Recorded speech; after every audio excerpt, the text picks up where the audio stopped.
সালটা তখন 1914। প্রথম বিশ্বযুদ্ধের শুরু তখনও হয়নি, তবে বিশ্বের বিভিন্ন শিবিরের দেশগুলির মধ্যে রেষারেষি শুরু হয়ে গিয়েছিল, যার রেশ এসে পড়েছিল তৎকালীন দক্ষিণ পূর্ব এশিয়ার ইংরেজ শাসনে থাকা দেশগুলিতেও। সেই সময়ে সিঙ্গাপুরের ব্যবসায়ী গুরুদিত সিং সান্ধু কানাডার ইমিগ্রেশনের নিয়ম নিয়ে ক্ষোভ প্রকাশ করেছিলেন, কারণ সেই সময়ে প্রচুর ভারতীয়কে কানাডায় প্রবেশ করতে দেওয়া হয়নি। তিনি কলকাতা থেকে কানাডার উদ্দেশ্য যাত্রা শুরু করেন।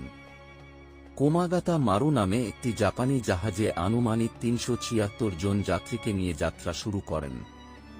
তার গন্তব্য ছিল কানাডার ভ্যানকুভার। পথে বিভিন্ন দেশে থেমে অবশেষে কানাডায় পৌঁছান তার জাহাজ কোমাগাতা মারু। কিন্তু সেখানে জাহাজ যেতেই শুরু হয় বিপত্তি। কানাডার তৎকালীন ইমিগ্রেশন দফতর কিছুতেই জাহাজের যাত্রীদের কানাডায় প্রবেশ করতে দেননি।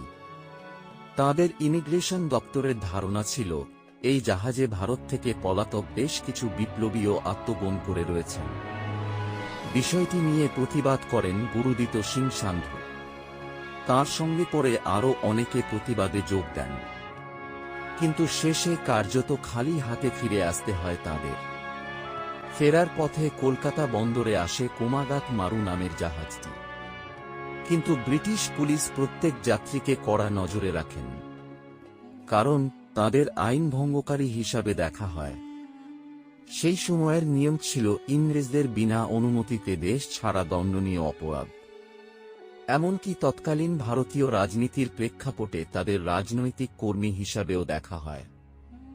বিক্ষোভ দেখাতে শুরু করেন ওই জাহাজের যাত্রীরা।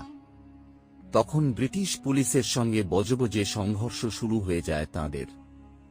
গুলি চালায় পুলিশ। এই যুদ্ধে প্রায় ২৬ জনের বেশি মৃত্যু হয়। প্রচুর যাত্রীকে গ্রেপ্তার করা হয়, অনেকে পালিয়ে যান। সেই ঘটনা শ্রদ্ধা জানাতে ১৯৫২ সালে কোমাগাতা মারু শহীদের জন্য একটি স্মৃতিসৌধ স্থাপন করা হয়। এটিই হল সেই স্মৃতিসৌধ, যেটি উদ্বোধন করেন ভারতের তৎকালীন প্রধানমন্ত্রী জওহরলাল নেহরু। ২০১৪ সালে কেন্দ্রীয় সরকার কোমাগাতা মারুর ঘটনার শতবার্ষিকী উপলক্ষে দুটি বিশেষ মুদ্রা জারি করেছিল। অন্যদিকে ১৯৮৯ সালে ভ্যানকুভারের শিখ গুরুদ্বারে কোমাগাতা মারুর জাহাজ প্রস্থানের ৭৫তম বার্ষিকী স্মরণে একটি ফলক স্থাপন করা হয়েছিল।